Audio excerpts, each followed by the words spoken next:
Next up, everybody act up. IB, Bruce Wayne, everybody switch lanes. Boomerang, boomerang, boomerang, boomerang. Throw me out, I come back again. Hustling in the cold did something to my pockets, but I just got off tour. Jesus cutting out the nonsense. Everybody, and welcome back finally to Hustle, Pray, Eat, the podcast episode. No. Woo! She forgot. I forgot. Let's go! Do it again. Okay.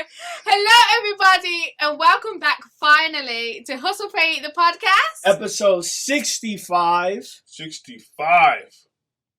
Yeah, after 65, you say, yo, my name is Troy Evans. Oh, okay. We're just going to go down the Right, line. let's go.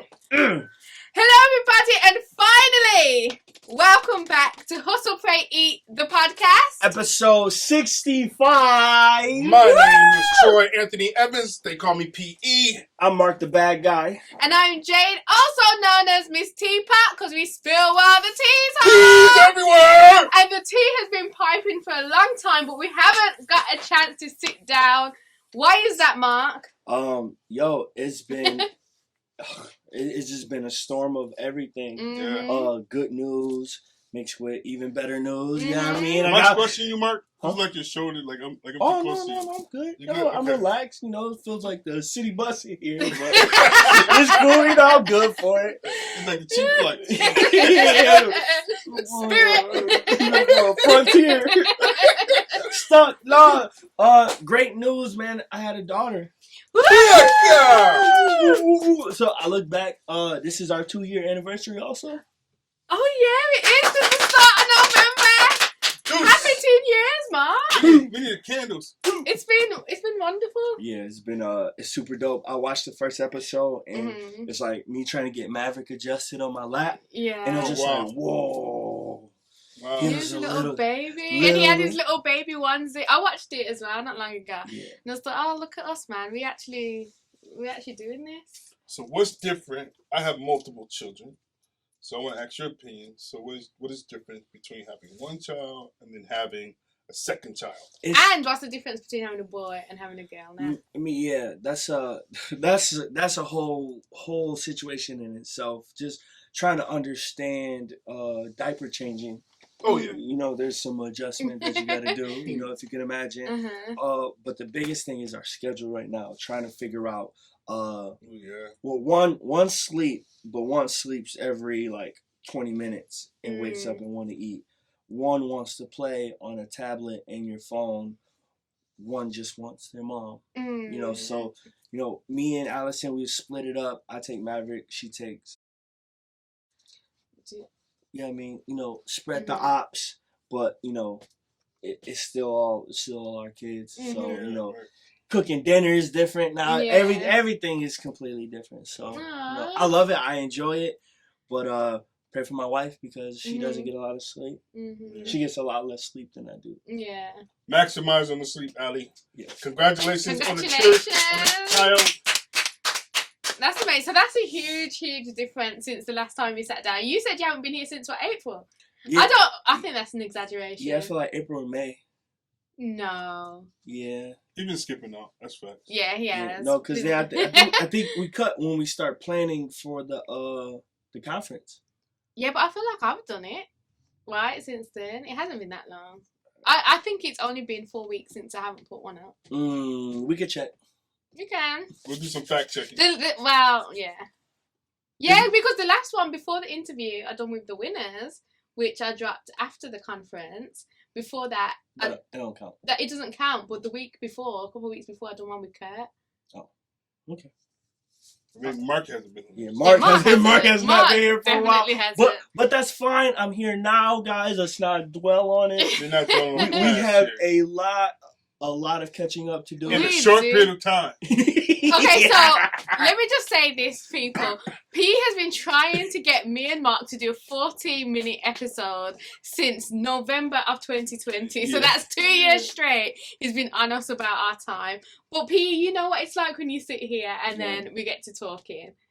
Exactly. Look at it! So PE then. Let's go to you because this is usually the part of the show where we do a church recap. Yeah. So we talk about what's been happening in church on the previous Sunday.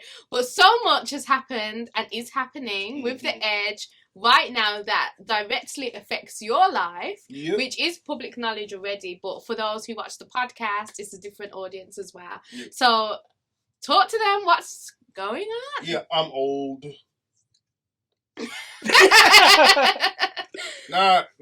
So about 3 years ago, God, was very clear that my time of pastoring the Edge, Before we were really interrupted by technology, we apologise for that. And we actually hope that the first part even recorded in the first place. So we can always hope. We can always hope, right? So before... from Derek. Answer it? No, Derek. No, Go Derek. Go ahead.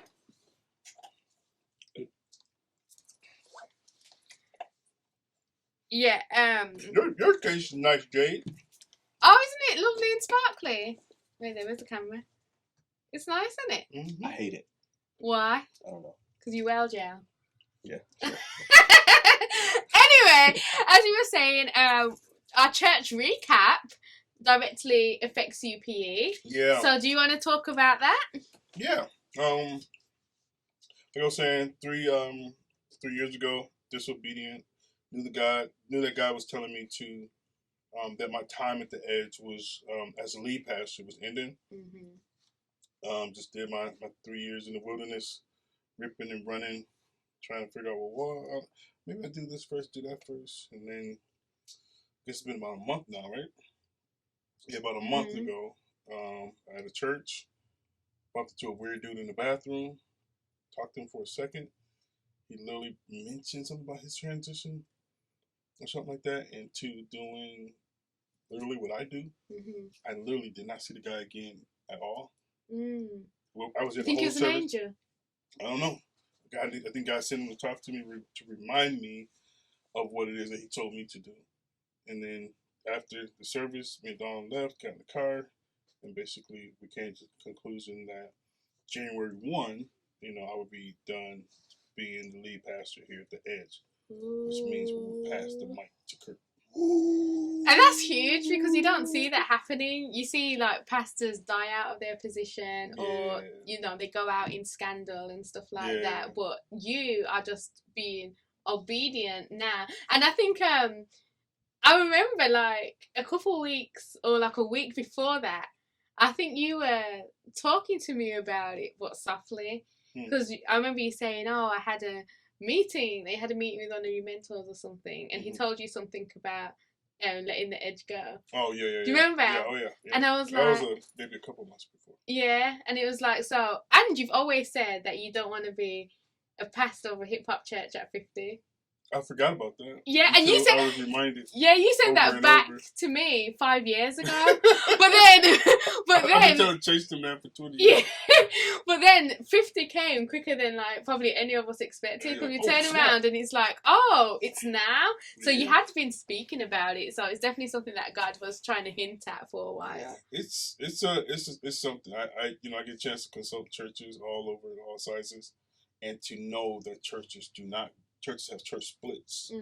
They don't. And the idea of church plants or church, church, what's the transition? What do they call the word? Succession. Succession plan. It really, really not a real thing. It's not really like this big thing to do. It's like, man, what else do you do? When I'm still capable of passion, still can do all those pieces, and still do those pieces today. But why go out when you're like you limping? Yeah. You don't want to get carried off the court. You know what I'm saying? I want to get carried off the court. That's You know what I'm saying? I want to go. I want to be right after I dunked. You know what I'm saying? Yeah. Like, Yeah. Who was it? Jordan. No, not Jordan. Oh. No, the football player. Is it Barry Sanders? No, not Barry Sanders. I played for the Lions. Barry. He was getting up. He's like, I'm good. I'm out. I'm gonna do my thing. So, what would you say to anybody watching who's like, it may be a pastor of a church or maybe even a smaller thing, but like that they're in the season that they know God is transitioning them to something new, Yeah. but they're in the place where they're trying to hold on because maybe it's something that they just want to do or they feel like they need to. What would you say to those people? I say, do your due diligence. Mm. Do your due diligence by getting around mentors, people that can speak into your life that have been through it or been through something. They get with your regular peers and just talk about it, throw it out there, and see if you're crazy. And then if you can dig in the scriptures to see, man, has it been done well in scriptures? Then go there to see, because otherwise you're gonna be completely lost. And let all three of them confirm each other. And that's what I had to do, but I'm just hard headed than most, so it took me 3 years to get there. And then, okay, so Mark, for you, because you've been obviously here from the beginning, help planting the edge and everything. So what is this like for you right now? It's actually pretty funny because I remember back in the CLO days. What's CLO? Christ-like outreach. Okay. And PE used to be like, yo, if I'm up there telling my testimony every single week, he said, I'm going to need one of y'all to come pull me off the stage. That mean you're getting old. It just happened. So, he re-released his book. So that's when it was like, all right, he's saying that it's over. Not over, but he's saying this part, he's going to pass it over. I'm so glad it's not me or Beezy. That was my two biggest fears. Hey, Mark, I'm going to need you to run the church.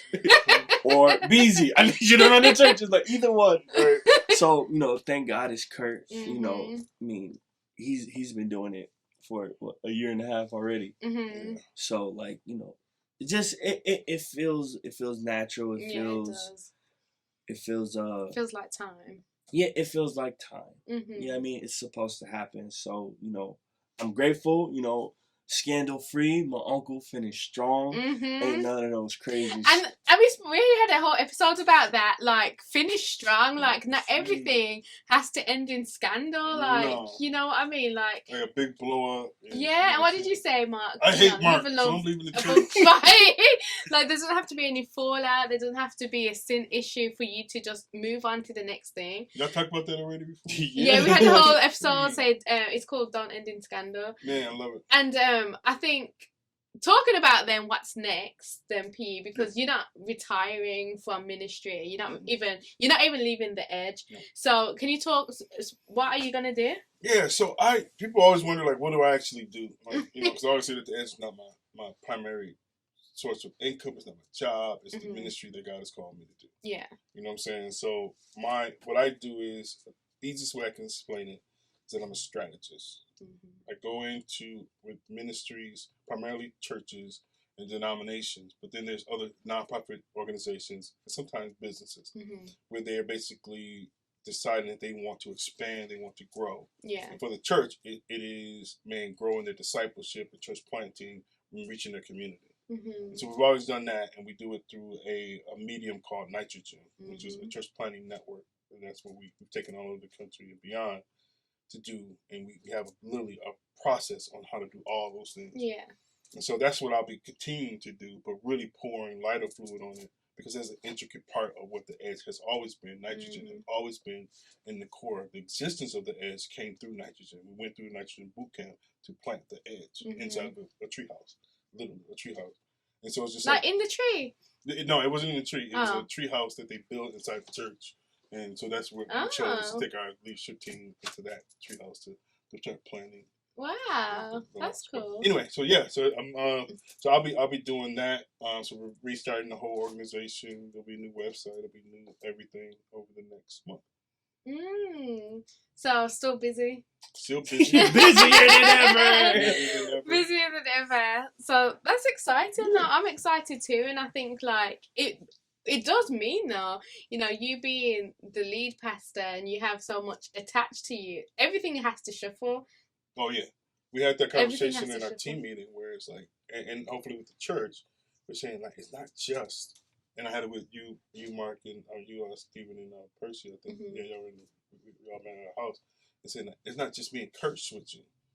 and me making, it's not just me making the transition, it's not just Kurt making the transition, it is the whole body transitioning, which cause pain, growing pain, cause all this stuff. Everybody has to shift and get into their role. Is when you plant a church with a bunch of teenagers, eventually those teenagers grow up, and you never think about that until it's there. Yeah. And so now those teenagers, that it has to be this passing on, this rites of passage to say, it's y'all church now. Yeah, and that's so true because like Mark, Stephen, and Kurt, they're all around the same age. Yeah. So it's like now it's really the passing on the church, not to just a new leader, but the new generation of the church. Absolutely. And even the fact that this year the church turned 13. Yeah. So the church itself is no longer a child, it's a teenager. So it's in that next stage of life, which is adolescence. Yeah. So the passing on goes to us. I'll be in the back. I'll be here. I'm not going nowhere, but I won't be leading it. Yeah. Like literally not leading it.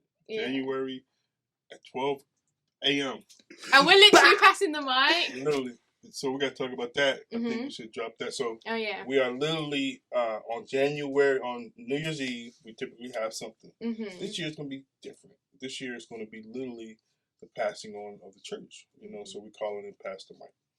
And so we are inviting you to come out to the edge. New Year's Eve? New Year's Eve. 10 p.m. We'll be running through music, doing everything, just going ciphers, old of school, course, ciphers, you know what I'm saying, passing the mic, and then literally just be here. This is a historic moment for not only just the edge, not only Grand Rapids, but literally for our country. This is a very unique church, and unique church plant, and to see something being done at this just a handoff, and I ain't going nowhere. That's a totally separate conversation. But typically, it's like, well, I'm going to go off, and the pastor's going to go off and do something different. In this season, I'm not going anywhere unless God says, "Hey, I want you to go off and do this."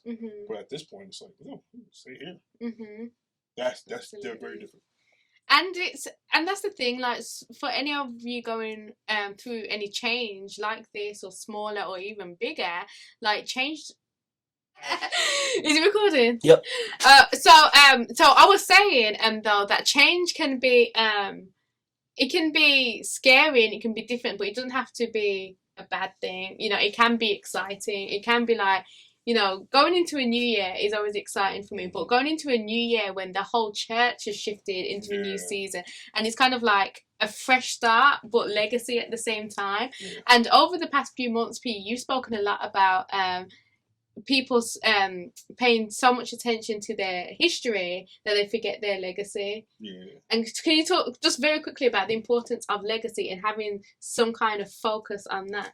I think, you know, just having gone to churches and helping to do church restoration and helping churches to move in multiplication, what you find is that people are holding on so tight to the history of what the church was and this thing, and even try to create different versions of that old church. And that's cool because I respect history.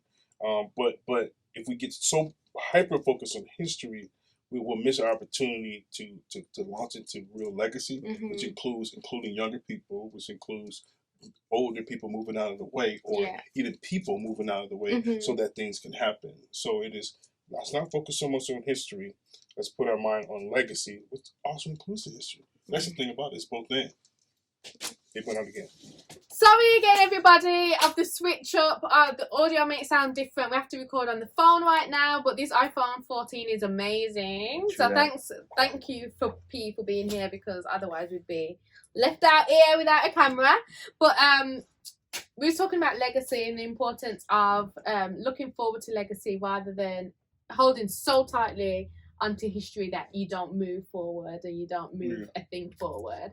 And then, other than passing the mic, passing the church on to Kat, you came out with the 10th anniversary edition of The Edge of Redemption, and you haven't been here to talk about it. No. So wait, before the book, can I say I am kind of guilty of holding on to history. Okay, how so? So you have to know, was it 2009? When the Edge started? Yep, 2009. I would have been going into my sophomore year that summer, kind of just brand new friends, brand new everything. And it was a church kind of designed for people like me. So, from there, I kind of built my family out. Mhm. So as we're growing, 5 years, 6 years, 7 years, I think we moved the first 4 years. But like the family grew, Mhm. and what I thought was the perfect net to catch Mhm. people like me and what I do as the church is growing and we move to Sundays. Yeah. I was so stuck. Like you remember, I was in a back like, man, come on, like what are we doing here, man? Y'all, we turned into an R&B church. Like, y'all will never get a Mark Evans at 16 coming in, stepping in here. Yeah. But then part of that legacy is, okay, well, we got the one Mark Evans we needed. Now, what is that Mark going to do? Absolutely. So, yeah. And you know what? It's good that you say that, because I think even now, you bring something so different to the worship team. You know what I mean? Like, anytime you're on set, it feels like that grit, that hip-hop core that I can imagine it was when that caught your net. So you being caught in the net of the edge and being cultivated, being grown up in that, and then so now you go and catch your little marks. Do you know what I mean? By what you bring to the edge. Then that's what it's like, and that's what happens in so many churches. It's like you get what you need, and then you become something, and then you're like, oh, but this isn't serving me, so let me go somewhere else. Rather than realize you are the piece that the church needs to continue to catch people like you. So if you're not there, then we don't have those that are going to enjoy and Mark the Bad Guy. Do you know what I mean? Like, you are a very integral part of what the edge is to this day. Yeah, but I mean, I'm all for legacy, and it did take some convincing. It took a lot for me to catch the bigger vision, not just what it's done for me, but how the next 20 years is going to play out.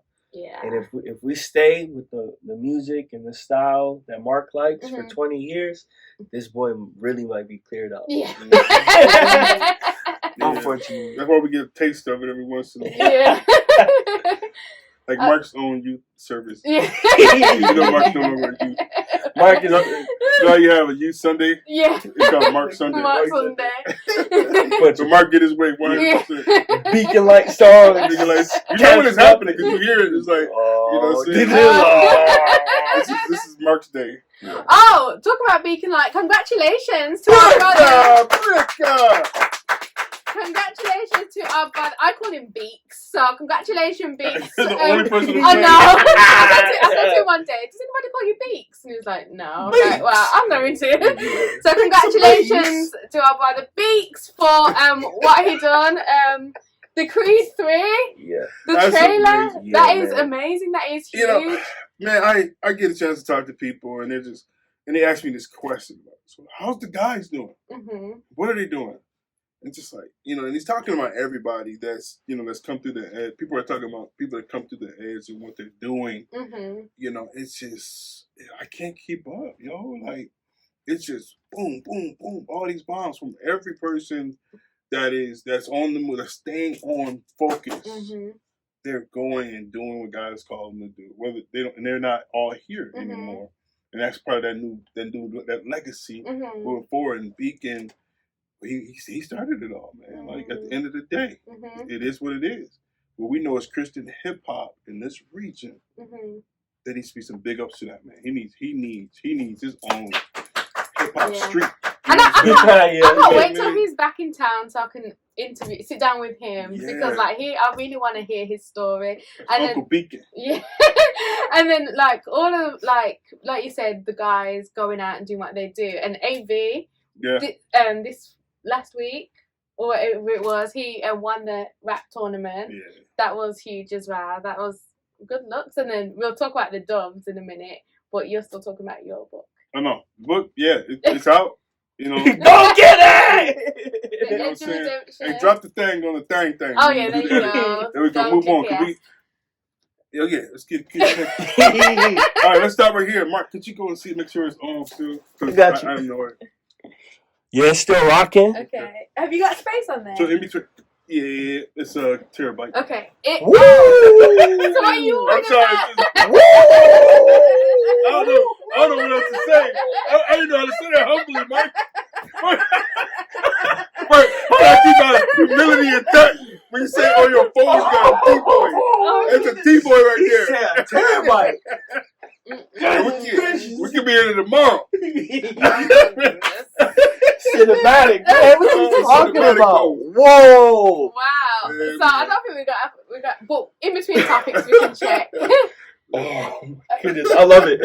Okay, so let's talk about the doves. Oh, But yeah. linking it so much to that history piece and the legacy piece that come together, because you, Raymond, and Stephen. Yeah, you probably best off. Yeah, you gotta see, because you seeing it from a bird's eye view, right? Okay. I'm like in the thick of it. We gotta go back though. Yeah, okay, go we ahead. gotta go back before there was an edge. Okay. You know, with Chad Jones. You know what I'm saying? Like Chase Stansel, you know what I'm saying? Ray Love, Mark the Snotty Nose. Larry Manley. Big Larry. Like the squad of young cats, you know, the first iteration, I think, I told Chad the other day that it was the beta for the edge. Mm-hmm. That's what it was. It was the beta to test and see if this was possible. You know what I'm saying? And it was just like, so Raymond, my little brother, Mark's uncle. Uncle Raymond. Yeah, sure. This dude, you know, he's just one of the more talented people we have in our region, in this space in general. You know what I'm saying? He does everything well. You know what I mean? And so I used to call him Mr. Michigan because he does all these things equally the same: fighting to ballet to hip hop to business and organization. So Singing, rap, it was all equal. You know what I'm saying? So he's just a very talented dude. But they started this thing proclaiming to all Christ is King. Pat. You know what I'm saying? And he wanted to bring this. Do you know, sorry, for the past 2 years, you know, I've heard you talk about the pack. I heard you and Stephen talk about the pack, even on the podcast that you guys done together. The whole time I did not know what it meant until I went to the den. Oh. And then he was talking about the pack, and I finally asked, like, what is it? That's the only time. But I just thought, you know what, I'll catch on. Absolutely. It's like, you know, like in hip hop, like there's so many codes. And so many things that you like eventually, like by listening and be around, you'll learn. It's kind of, I left it as one of those kind of mysteries. Like, I'll say a couple more things, and I'll just give it to Mark. But to me, that I think that right there is why I felt so much joy and why I felt so much hatred that I couldn't go. Because you know, I wanted to go to Doves just to be there with Steven. I told him that the last time they were there because for similar reasons, because I've been there since the beginning of those, that birthing of these two artists, Mark and Steven, like seeing them to do their thing and just sit back and watch them do it would have been, you know, that this right here, this was legendary because this is what we talked about. Yeah. Because my brother, he, you know, went to Story Think and dancing on the stuff, but he would tell you straight up, it's like he didn't feel like there was a platform to do the quality of what he does and what they do in the Christian space. Yeah. Because it wasn't there at that time. I'm trying to. That's why I say Beacon needs a war, because the Lord had used a group of people and Beacon stood on the shoulders of Fireproof. You get what I'm saying? I think we know who's going to get the Stephen Malcolm Award next year. You know what I'm saying? And like, but I'm saying, like, kicking the doors open, because this was not a thing, you know, on the Doves to do like just flat out unapologetically hip hop. You get what I'm saying? Because cats start to move in and start doing some other stuff. I'm just saying what it is. Cats start doing some other stuff to fit in. But to go in, to be able to do that, that's what we talked about back in the day, to do the major platforms, major quality, bring all of the visuals. But maybe, here's maybe the time wasn't right. Because now the visuals, the way that it was able to be displayed, we wouldn't have had that. Maybe was prophetically before the time. And that, you know what I'm saying? So the timing was right. I think that's a really good point, though, as well. It's like, you know, we prophesy in part also, you know, and sometimes, like, we get a vision of what something can be. Like, even with the podcast, like, it's not where my mind is, you know what I mean? Absolutely. But it's like, you have to have the patience and show that you're a good steward over the things. Be a good steward over having my phone recorded the first time, and then get a camera which isn't great, and then get sound which isn't great. But can you stick with it, knowing that God's given you a vision of something, even when the times don't seem to line up, people around you might not be believing it yet, like Noah. He may build the ark, right? He's building an ark when there's no rain. Do you know what I mean? So it's like Absolutely. you have to have the vision of, oh, there's going to be a flood. Yeah. The last thing I'll say would be that the pack was off the back of, Tight Eyes and Crumpet. Because it was like, but what did we have? That was West Coast. And thankfully we traveled a little bit and was able to go spend some time with, Dragon Slayer, you know what I'm saying, early on. Listen to these cats and chopping with them at Urban Youth Workers Conference and be able to chop and be able to be in culture, Raymond slipping off and going off and actually getting in ciphers down there. But what did we have here? Like that was getting these cats off the block to be like thinking about like you don't have to be a part of a gang to be a part of something big, and that's when we proclaimed to all the Christ is King, and it wasn't nothing pretty. It was gritty. It was all gritty, and that. So to me, that was the birth of that. What we seen at the Doves was just like 15 years, 20 years in the making. Wow. Straight up.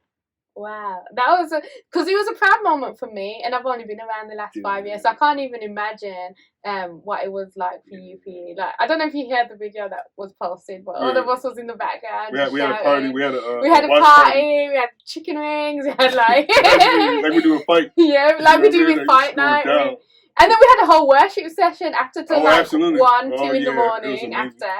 It was really, really good time. So, Mark. Yeah, man. Y'all have to understand.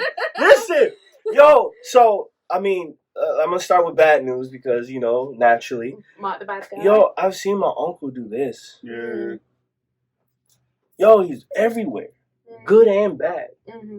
Up and down. But it was a vision that was passed. And I don't think it was handed over like, PE to Kurt. But the idea of the pack was, yo, it's on me and Steve at this point. Yeah. Hey, yo, we really did carry it.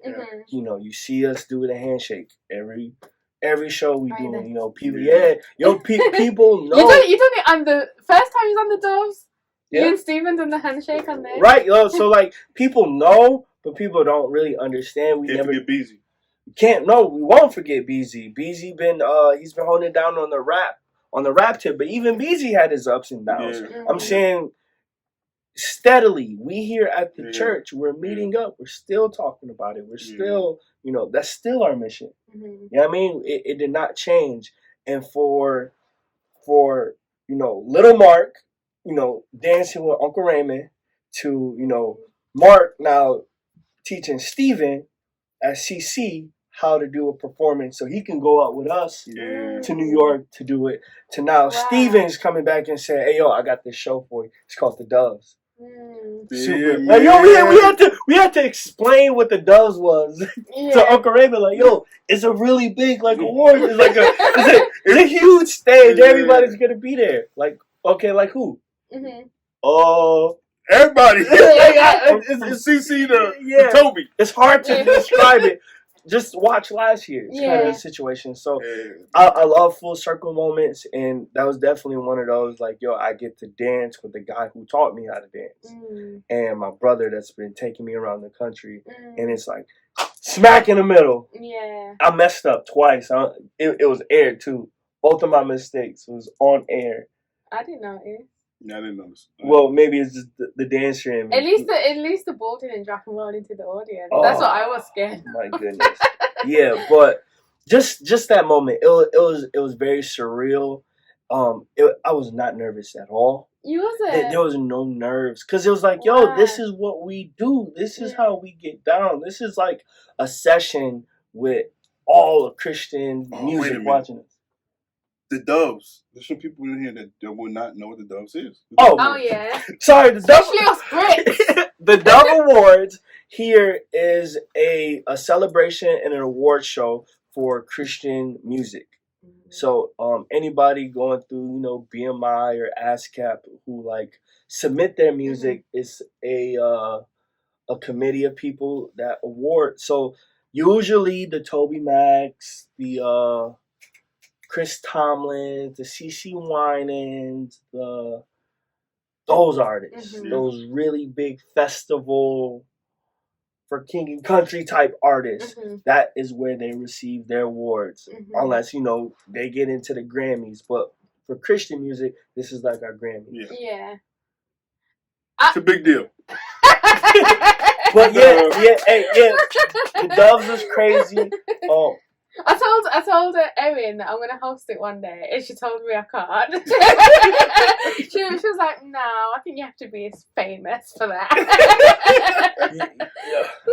A little bit, but I think another 5 years, I think. There we go. But I was backstage. I seen Toby Mac. He seen the hoodie. He was like, "Yo, I dig that. I like that." And I'm "Yo, I got one your size." Oh. He was like, "Yo, just put it in my dressing room." Yeah. I mean, y'all don't care because y'all don't really care about celebrities and stuff like that. I told Allison, and he was like, "Yo, his dressing room was like right across from mine." She's freaking out. "Oh, you were that close to Toby Mac?" Like, yeah, we smelled everything in his room. It's been stinky. But I was just backstage, politicking, and just to see the response of Hustle Per E, it's crazy. It's just like I keep forgetting that it's not exhausted. People in Nashville have no idea who we are. So I'm rocking this hoodie and I get the same response everywhere.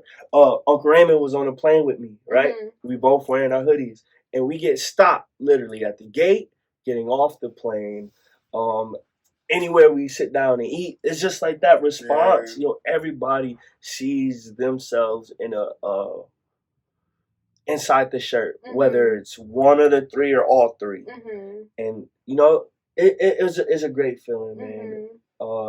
And we had the little patches on our jackets, so HPE on the Doves. I mean, it was lit. But that's amazing.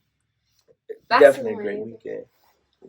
That's amazing. How does it feel like you go from those moments and then coming back home? What is that like for you, or are you so used to having these moments and then he was bad. He was really bad when he was a little bit younger. I used to see him like I feel like I used to have to try to drag him out because he used to be like his teeth was just like he just lost all the sugar in his body. He just be like gulping around, his cords hanging out of his pocket. I mean, it's a hot mess. I'm like, man, it's still kind of rough, but I learned to manage. I have responsibilities that I love. Well, there's things that I come back that I love. So it still keeps you like this. It maybe not like that. Yeah. But it's like you still like, okay, I don't have to do this complete drop. Yeah, because y'all remember I used to not want to come home. Like I'd be there and I'd be looking at that Grand Rapids sign like, oh, I can stay here. I can really do it. But no, man, I love my family. I love my church. I actually kind of like my job, so it's a lot easier wanting to come back and finishing the thing. That's a blessing. Yeah, that's a blessing. Praise God for that. And then another big thing that's happened since we've been away was Hustle the Conference Part 2. Oh, all right, Mark, check the thing. Make sure we're still on. Yeah, we good. All right. Oh yeah, I think does that tell me it's on? I don't know. Okay. I don't know. Oh yeah. You're going to the end of 2022, so you're gonna have to. Ooh. Oh, there you go. Yeah. Ooh. That's amazing. See, man. Apple is amazing. Goodness.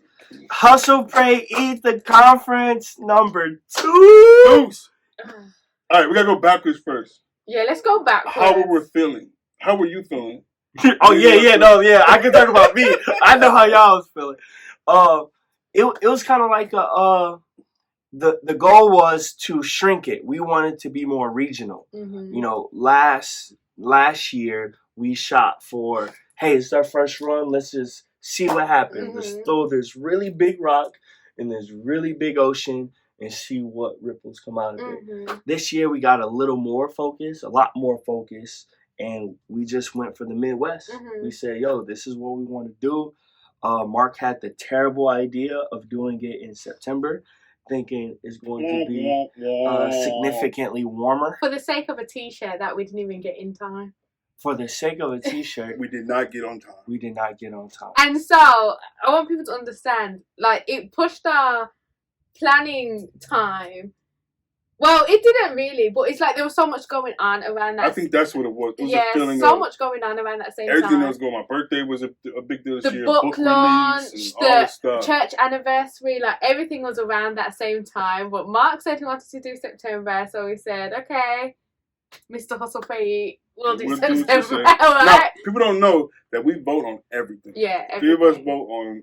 It's probably too many things, but we just we vote on everything, and so it's just like, okay, so what's the thing? This is one of the very few times that Mark was outvoted, and we said, okay, and we still went with what he said because me and Pete was like, no, let's keep it to October. October's a good time, but I don't know why we were feeling nice that day. But it was It still cold. It was equally cold. The weather made no difference, right? But anyway, so I can talk from my perspective. Yeah. I was not feeling in the whole planning stage of it. I was just not feeling it. I was just like, I said to you, I think, like, is it too late to pull it or something? And he was like, yeah, if it wasn't so late, so later on, then we would have probably talked about pulling it. We definitely did. It was like, I was just not feeling it until the day of, honestly. All leading up to it, I was like, no, like, it felt different. I think I was a week of. Week of. It was a week of, and then it was a spark of happy we were having it. Mm. You know what I'm saying? I do think. No, sorry. I know the moment actually wasn't the day of. The moment I felt like, oh, this is going to be okay, is when we got to school.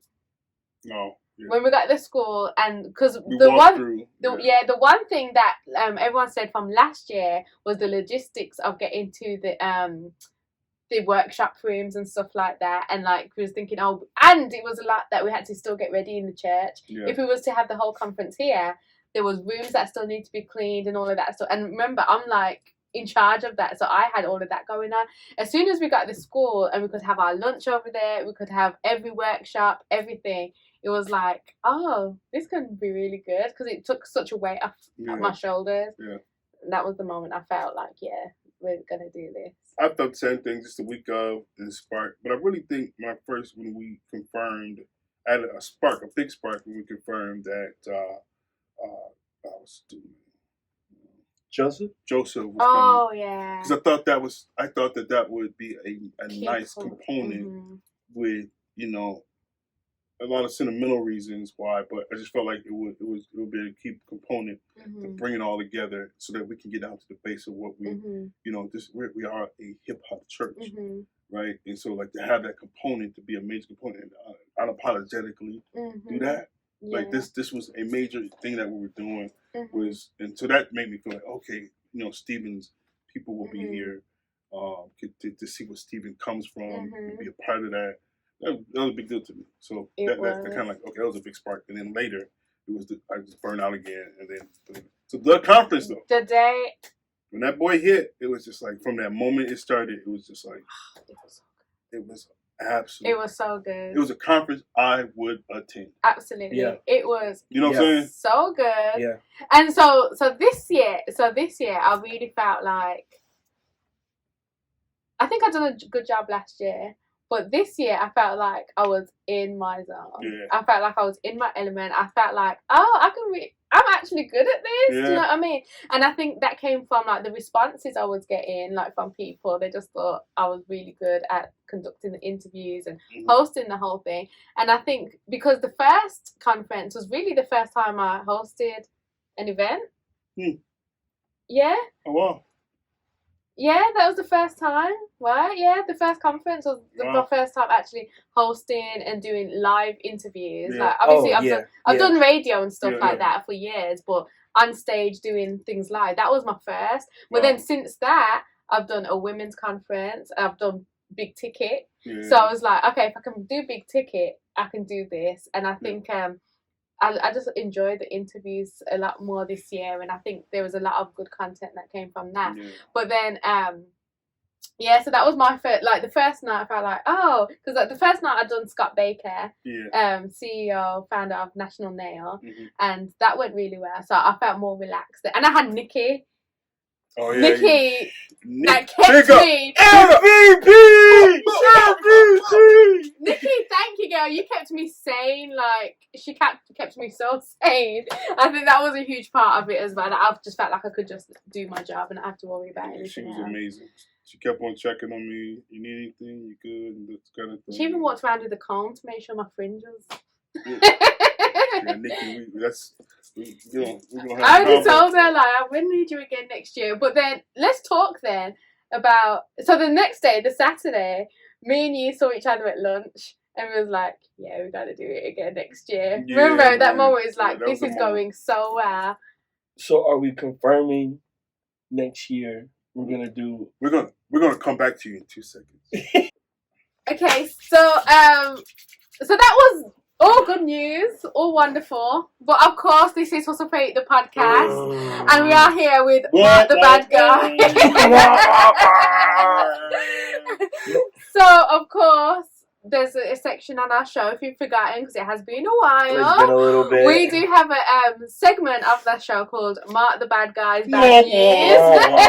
I love it.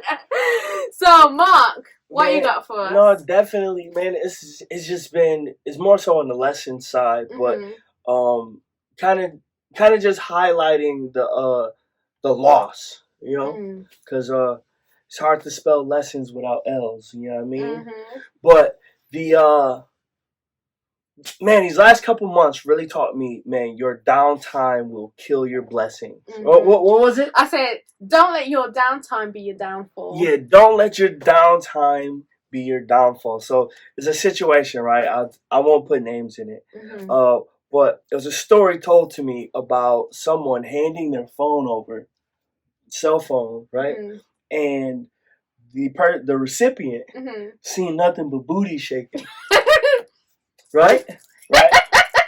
So, and your algorithm on your phone, your Instagram or Meta, Meta, Twitter, all that stuff, it keeps a good record of what you it keeps a good record of what you watch, you know, what you search, what you look up, and and we run ads, and we kind of run our ads alongside of things that we want to be connected to. So if you look up motivation, if you look up Christian t-shirt, if you look up we pay money to be alongside those things, and we hope that Meta, Twitter, all those people, TikTok, will put our stuff on your discover page, right? But when you look up booties, the algorithm will be pushing that, towards your way. Push that downtime.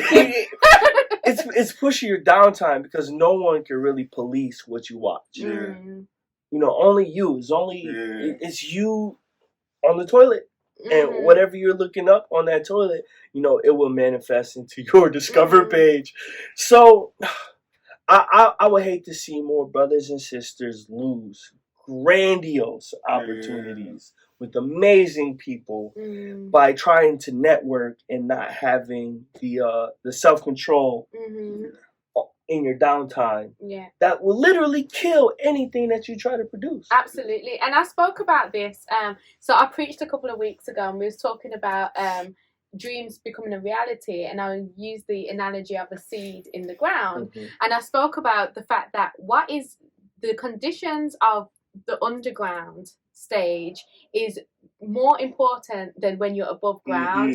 So what you do underground, so I spoke about, like, think about when you're not shining, when you're not on the dove stages, that period of you being underground, the seed, right, it's what is going to produce, the quality and quantity of what it's going to produce is based on 3 things under the ground. That's depth, water, and temperature. So I spoke about how deep are you rooted in the Lord, how deep is the dream rooted in you as well.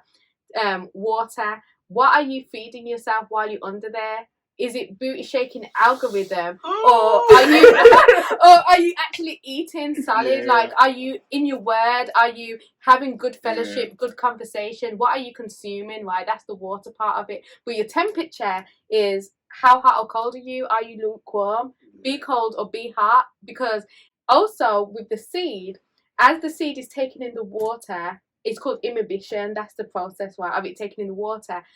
That part it's described as being critical and also peril at the same time. So that stage is very important, but it's also very dangerous. And the danger comes from the temperature. So if you are cold, if the seed is cold and taken in that water, it will destroy it. Oh, wow. But if you're taking in the water and you're also the right temperature, you are hot, right? So your relationship with the Lord is good. So, because information but wrong temperature and wrong character can be catastrophic, because you can be speaking all the you know, the holies, you can be speaking your scripture, but if somebody looks at your life and you are lukewarm, right, the Lord will vomit you out, and that's what's going to be your downfall. It's not the fact that you know information, it's like, you know this information, why then are you not living by it? So just as it's peril, it's very important that as you are taking in the water, you are taking in the scripture, you're taking in the good fellowship, all of that stuff, you're worshipping, you are consuming the right things, you also have to be the right temperature. Do not be lukewarm. It is gross to the Lord. He'd rather, and I said, you know, like PE always says, you don't have to be Christian, but if you're gonna be Christian, be a Christian. Do you know what I mean? Be at the right temperature, because the Lord will vomit you out. It's disgusting to him. So you, like, being a Christian on stage above the ground, but the temperature down here is wrong. So don't let your downtime be your downfall. I think, you know, you got booties, right? You know, you got booty algorithms, as Jade called it. That's one thing. But I think my guilt is, for me, would be even the idle time. So doing things that are, it's only so many like stupid social media things you should be taking. And I find myself, I'm going to do that. I prided myself on not having so much stupidity that for just random nothingness. But after a while, you can find yourself just like 50 of them. The scroll monster. You know what I'm saying? You know what I mean? The scroll monster, because I'm looking for more of stupidity. You know, I'm just saying me. This is me. I'm looking for more things. Now I have this part of my life is so critical, mission, world changing stuff. You know, the Lord, people call me in to change stuff in regions and nations. So I have a lot of seriousness over here, right? So I'm looking for, like, you know, y'all know I watch Bush People. I watch. So I'm looking for. I watch Pimp interviews, so maybe. I don't watch Pimp interviews, but that's the downtime. Destroying your down. There you go. But it's like, you know, like, you know, professional. It's a professional downtime. But, like, you know what I mean? Like, even that. So if it's not, I guess I'm saying, like, even if it's not the deep, you know, sinful things, it can be also those idle things that you're feeding yourself. That's really have no calories. No good calories there. It's not feeding anything, and it's just like but do you believe that there's a balance with that though? Because I do believe, like, for somebody like you, and let me speak for myself. For someone like me whose mind is always on, like 100 miles per hour, and it's all critical stuff, because not only is, like, keeping a church alive, keeping a schedule going, but then you've got people you're discipling who are like 1,000 steps backwards from last year and stuff like that. Like, you have things going on. Sometimes I just don't want to think about anything serious. Oh, absolutely. I that's what I'm saying. We know when we cross that line. Yes, and I know it because my thumb is tired. You know what I mean? Well, I'm like, oh man, that was hilarious. But I need 30 more of them. No, I don't need 30 more. You know what I'm saying? And then and then trying to do that, and then trying to find out. I think that can become simple as well. You know what I'm saying? Where it's just too much of, because at idle time, that's an empty space too. That where Satan can come in and just do whatever he wants to do there too. Because it's inevitable, right? You are scrolling for stupidity, booty. Algorithm's going to be there in between. It's like, you know, you get what I'm saying? It's like, you know what I'm saying? And then you're doing this, and then, you know what I'm saying? Anybody? You know what I'm saying? Like, you know, you get what I'm saying? So you gotta. So even in the idle time, I think it opens space for other stuff, and so I think so I just you know I feel that, but yeah, that is. But when those things, it's so bad. We can do this thing. I want to leave here, but man, we can. This is I know this is my thing. It's like, man, just so many. It doesn't matter how talented you are. how famous you are, how much money you got, none of that stuff, man. It is. What my guy always said, it is, your talent will get you there, but it's your integrity that will keep you there. Absolutely. And it's just like, Absolutely. man, cats losing out and stuff. Yeah. They don't. It's like, Yeah. is it worth it? And it's the same as like with back to the plant analogies. Like the plant is there, but how long it stays there is dependent on the roots. The depth of it. And it's that pressure when the situations happen, when booty algorithms coming through. It's under that time you the booty algorithm by yourself, and what you're gonna do when the booty algorithm come across your table. You know what I'm saying? Like, is this episode called Booty Algorithm? it's booty algorithm. Not, but Well, you know what changed a lot for me from like the boredom and the idolatry, because Street used to say, God never asks you to fast from idolatry. Like you're just supposed to get rid of it. Wow. So I turned into creating. Like I spend a lot more time on Canva than I do Instagram.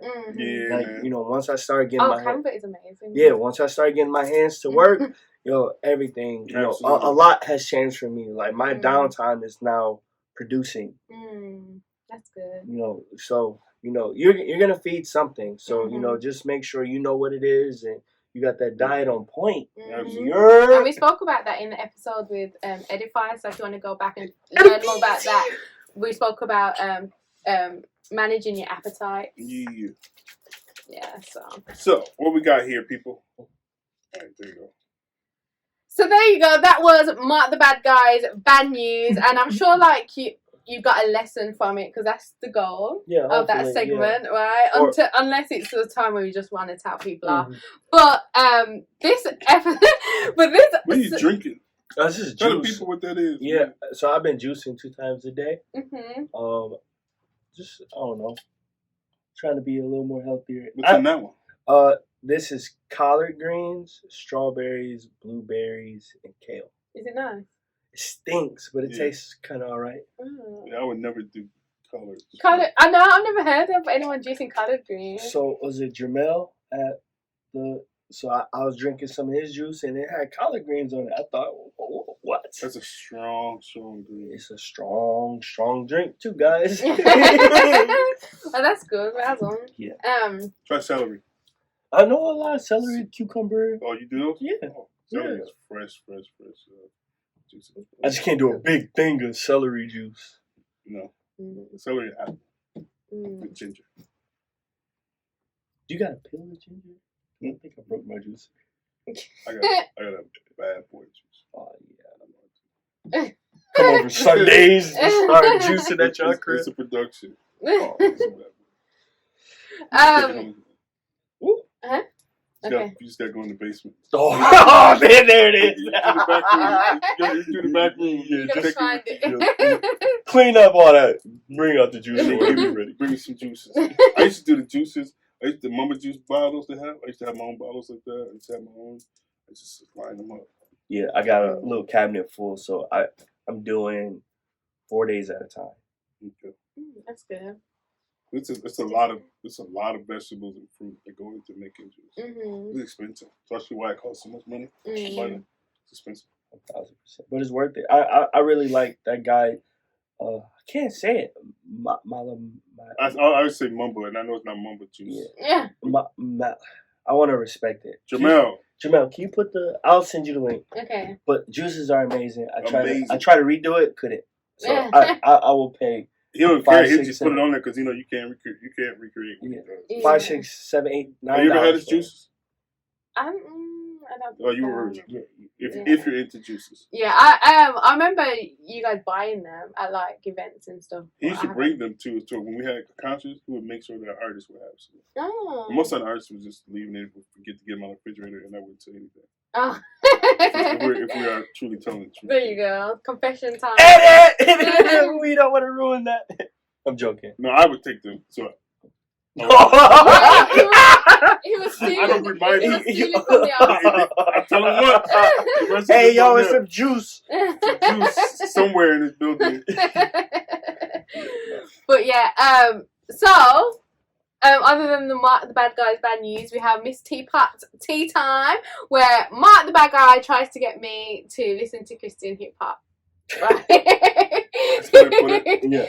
Oh my goodness! You know what? I can't wait to host with Edify again, because the debate that we had, we need to have it on screen. Yeah, no, absolutely. I'm excited to hear the end of that one. Anyway, so Mark, what you got for me? Man, I don't have my speaker. I was not prepared for today. But I do want to give you some homework. Okay. And the people listening. Today, was it Friday the 4th? I think so. I don't know. Doesn't matter. This is not going to come out today. So, Lecrae has dropped the much anticipated album Church Clothes 4. Right? No one heard it. No one heard it. Okay. Me neither. But I think it's important that you listen to the series. Okay. Yeah? Okay. It started off as a mixtape. I remember I was in high school when it came out. So this is 10 plus years ago. And man, everything in it, I'm well documented as not a Lecrae fan.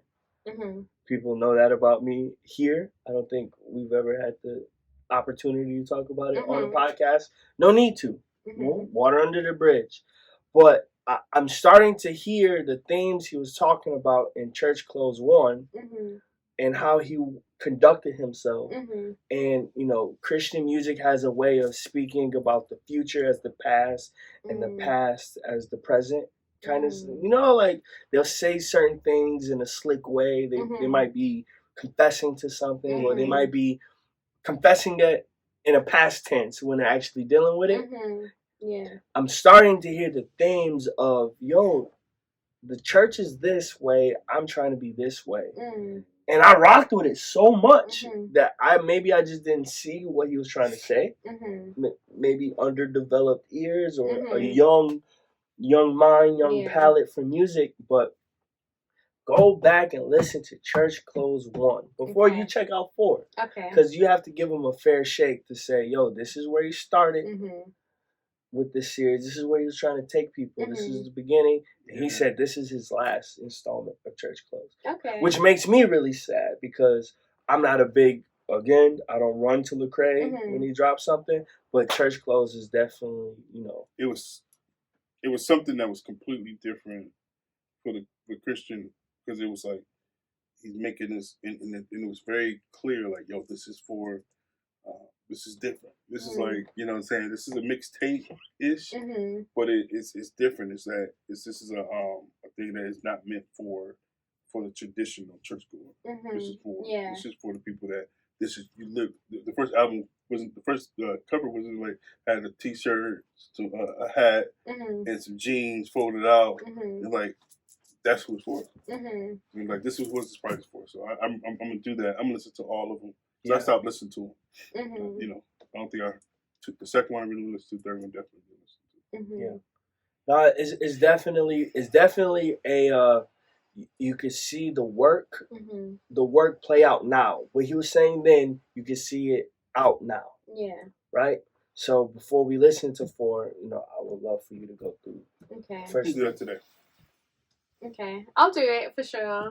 So next episode, next week, I can. Oh, and can we schedule next week? Oh, you know. I do have to be here. I won't be here in town, but I want to. When you're going to shoot? Not next week. Week after. Do you know what day? We're about to decide next week right now. Then so next week is the 10th. The following week, I may be without something. You cutting your hair? Off! My guy. Are you? My guy. What? I just decided as we were sitting here. As you were sitting here? Ah! Wait there. So this moment is on now. Why? Because that's not what I'm talking about at all. You're not talking about your hair? No. Every opportunity they have to trick me, they'll do it. What? So on the 18th, for my felony, I go to before the judge, Expungement? Not sponge. Well, it's not expungement. It is. I forget what it's called. Eradicate. Eradicate the boy. So he may be without felonies. Yeah, and I want to talk about that. Yeah, absolutely. I'm gonna record it. I don't know if it's legal, but I'm gonna record it anyway. Don't do that, P, because you might leave there with another one. You go for something different. Hey, a different charge. Oh man, that's amazing news. You man. scared me then. I was thinking, don't cut your hair. And Mark was all excited. Yeah, I'm like, Look at that, man. Like, let it go. No. You don't ever feel the thing like by your neck? I always do. Feel like roaches. Yeah, man. Anyway, are we done? I believe so. I I'm think sure that's the Dawn's not docket. happy with me. Huh? I got my lady mad at me. Oh, she texting you. I gotta give her lots of kisses and Oh. loving. I dig that. There we go. I think this is the perfect time to end. Thank you, everybody. We'll be back next week. Absolutely. Me, Mark the Bad Guy. First lady. Okay, everybody. Bye. First lady. Help. Next up, everybody act up. I be Bruce Wayne.